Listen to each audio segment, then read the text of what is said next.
Welcome dear students. 365 दिन होते हैं एक साल में, ओके 365 लगभग। उसमें सबसे इम्पॉर्टेंट जो दिन होता है एक स्टूडेंट के लिए वो पेपर से ठीक 24 घंटे पहले का होता है। यानी कि कल अगर आपका पेपर है तो आज का दिन आपके लिए मोस्ट इम्पॉर्टेंट है। सही है।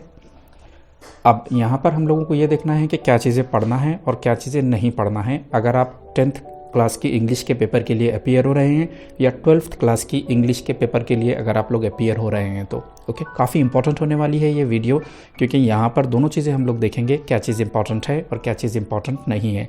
क्योंकि एक बात तो तय है, एग्जाम्स बिल्कुल आपके सर पर है, okay, it's round the corner और आप सारी चीज़ें नहीं पढ़ सकते हैं। सबसे कम ज़रूरी जो है, लीस्ट इंपॉर्टेंट जिसे कहेंगे, वो हैं लेसन्स और पोइम्स। क्यों मैं ऐसे कह रहा हूँ? क्योंकि लेसन्स में से आपको ये पता नहीं है कि क्या आने वाला है, पोइम्स में से आपको ये पता नहीं है कि क्या आने वाला है। मैं आपको एक चीज़ बताता हूँ, ये ठीक आपके सामने आपकी जो HSC इंग्लिश है, 12th क्लास की इंग्लिश, उसकी कॉन्टेंट्स है। आप लोगों को पता है कि 4 अलग अलग पार्ट्स में आपकी बुक डिवाइडेड है। तो जो सेक्शन 1 है उसमें 8 लेसन्स हैं। आप बताओ इसमें से कौन सा पूछा जाएगा? पता नहीं तो आप क्या पढ़ोगे? सारी चीज़ें तो आप पढ़ नहीं सकते। इसलिए मैं कह रहा हूँ कि लेसन्स थोड़े से कन्फ्यूज़न क्रिएट कर सकते हैं। अब दूसरे वाला जो सेक्शन है पोइट्री का, वहाँ पर आप लोग देख सकते हैं कि 8 पोइम्स हैं। कोई बता सकता है इसमें से कौन सी आएगी? हाँ, ज़्यादा जो ज़रूरी चीज़ें हैं हमारे लिए वो राइटिंग स्किल्स हो सकती हैं, जिन्हें मैं आगे डिस्कस करने वाला हूँ। हमारे लिए सेक्शन 4 इम्पॉर्टेंट हो सकता है, जो मैं आगे डिस्कस करने वाला हूँ। तो सबसे ज़रूरी जो चीज़ें हैं, मोस्ट इम्पॉर्टेंट, वो है राइटिंग स्किल्स। आप लोगों को ये पता होना चाहिए कि ब्लॉग कैसे बनाते हैं, क्योंकि ब्लॉग का क्वेश्चन आना ही आना है, 100% श्योर है। ओके, इतना श्योर है जितना कि आपका एग्ज़ाम होने वाला है, जितना आपको श्योरिटी है, गारंटी है कि कल सुबह सूरज निकलेगा। समरी का क्वेश्चन आना ही आना है, माइंड मैपिंग वहाँ पर बिल्कुल रहेगा, अप्रिसिएशन रहेगा, ग्रुप डिस्कशन रहेगा, ईमेल राइटिंग रहेगा, स्पीच रहेगा। तो आप लोग अगर एक नज़र अपने क्वेश्चन पेपर पैटर्न पर डालते हो तो आपको समझ आएगा कि मोस्ट इंपॉर्टेंट चीज़ें क्या हैं जो बिल्कुल वहाँ पर कंपलसरी हैं 100%। ओके, अब यहाँ पर आप लोगों को फॉर्मेट ध्यान में रखना है, ठीक है। जैसे लेटर लिखना है तो लेटर में क्या चीज़ कहाँ पर आएगी, इसका थोड़ा सा फॉर्मेट अपने माइंड में रखना। ओके, अब मैं या कोई भी बंदा आपको ये नहीं बता सकता, कोई भी टीचर आपको ये नहीं बता सकता कि किस टॉपिक पर लेटर लिखने के लिए बोला जाएगा। लेकिन अगर आप लोग 2-3 लेटर्स की स्टडी करते हो तो आपको ये पता चलेगा कि उसका फॉर्मेट क्या है। सेंडर्स एड्रेस कहाँ होता है, रिसीवर्स एड्रेस कहाँ होता है, कंटेंट कहाँ लिखी जाती है, लीव टेकिंग कहाँ होता है, नाम कहाँ होता है। ओके, तो फॉर्मेट याद रखना। अब इसे लिखना है, इसे जनरली क्या होता है, अपनी ओपिनियन देना होता है। जैसे माई कंट्री, दो इस पर अपनी ओपिनियन, या माई टीचर या माई स्कूल। लेकिन इसे लिखने का भी एक तरीका होता है, एक पैटर्न होता है।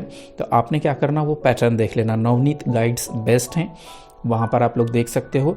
तो अगर 2-3 इसेज आप पढ़ते हो तो आपको आइडिया आ जाएगा कि किसी भी टॉपिक पर इसे कैसे लिखना है। ब्लॉग की तो मैं गारंटी देता हूँ, अगर एक सिंगल ब्लॉग पढ़ लोगे आप, ओके, तो आपको आइडिया आ जाएगा कि ब्लॉग कैसे लिखते हैं। हमारे चैनल पर एक वीडियो है, blog writing about child labour, या फिर और भी वीडियोज़ हैं, आप देखकर सीख सकते हैं। वैसे ही वर्चुअल मैसेजेस, डायलॉग राइटिंग और ईमेल राइटिंग, ये सारी की सारी जो चीज़ें मैंने यहाँ पर लिखा हूँ, ऐसी चीज़ें हैं, ऐसे टॉपिक्स हैं। इनका अगर आप लोग एक बार फॉर्मेट जहन में रख लेते हो, और ये कोई मतलब इम्पॉसिबल काम नहीं है, तो आपको एग्जाम्स में काफ़ी सहूलत होने वाली है। ठीक है, फटाफट आप लोग ये लिख दोगे। अब यहाँ पर स्टूडेंट्स के लिए थोड़ा सा गुस्से वाला सवाल ये हो सकता है कि सर जी ये मोस्ट इम्पॉर्टेंट है, वो मोस्ट इम्पॉर्टेंट है, ये मोस्ट इम्पॉर्टेंट है। क्या लिखना है, कैसे लिखना है, कितना लिखना है, क्या चीज़ें ड्रॉप करनी है, छोड़नी है, और कौन से वाले क्वेश्चंस को अटेम्प्ट करना है, पहले कौन सा अटेम्प्ट करना है, बाद में कैसे अटेम्प्ट करना है, ये सारे कन्फ्यूजन्स आप लोगों के माइंड में है। ठीक है, और आप लोग गुस्से से पूरे लाल हो रहे हो टमाटर की तरह। Okay, just kidding. तो यहाँ पर मैं आप लोगों को एक छोटी सी एग्जांपल देता हूँ। मान लो आपको कार ड्राइविंग सीखनी है, आप अपने घर में बैठे हो और आपके साथ आपका दोस्त बैठा है जिसको कार ड्राइविंग आती है।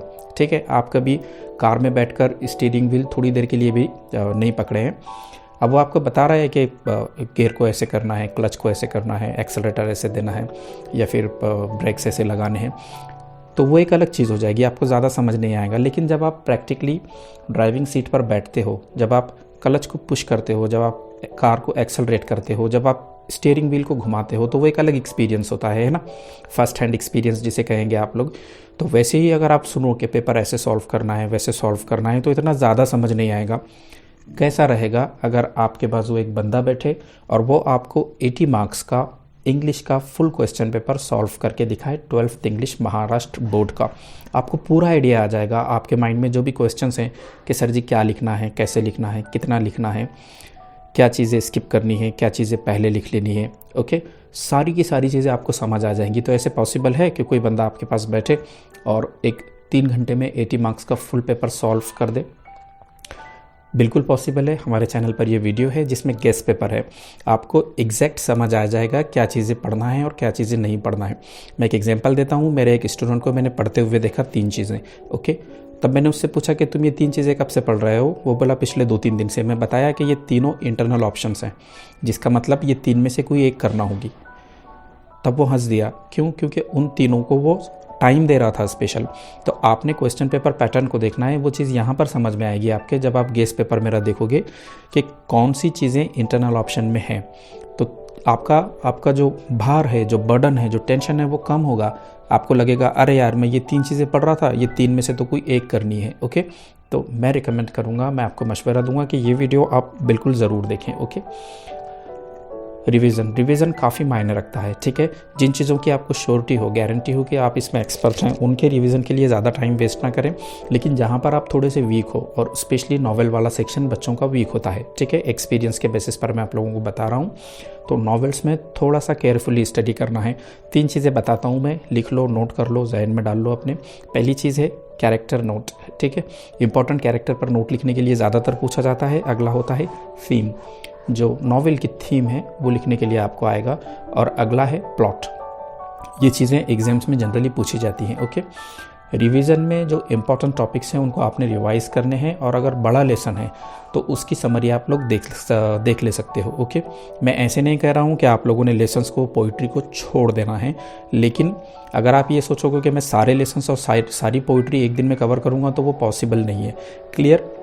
थोड़ा सा आप लोग ये कर सकते हो कि प्रीवियस ईयर्स में जो लेसन्स, जो पोइट्री पूछी जा चुकी है उसको स्किप कर देना, क्योंकि ऐसे बार बार नहीं होता कि पिछले साल भी यही लेसन आया था, ये साल भी यही लेसन आएगा। तो एक हिंट दे रहा हूँ आपको, प्रीवियस ईयर्स में जो लेसन्स या जो पोइट्री आई थी उसको आप स्किप कर सकते हो, ठीक है। और नॉवेल्स के इंपॉर्टेंट क्वेश्चंस क्या होते हैं? वो होते हैं जिसमें थीम या कैरेक्टर पर या प्लॉट पर आपको लिखने के लिए बोला जाए। So all the best for your paper. Channel हमारा सब्सक्राइब करें, बेल नोटिफिकेशन को दबाएं, ये वीडियो को लाइक कमेंट करें, और हाँ, अगर आपके पास ज़्यादा टाइम नहीं है, जो कि नहीं है, तो एटलीस्ट 2 दोस्तों के साथ तो भी इस वीडियो को शेयर करें। जल्दी मिलते हैं नेक्स्ट लेक्चर में। Bye bye.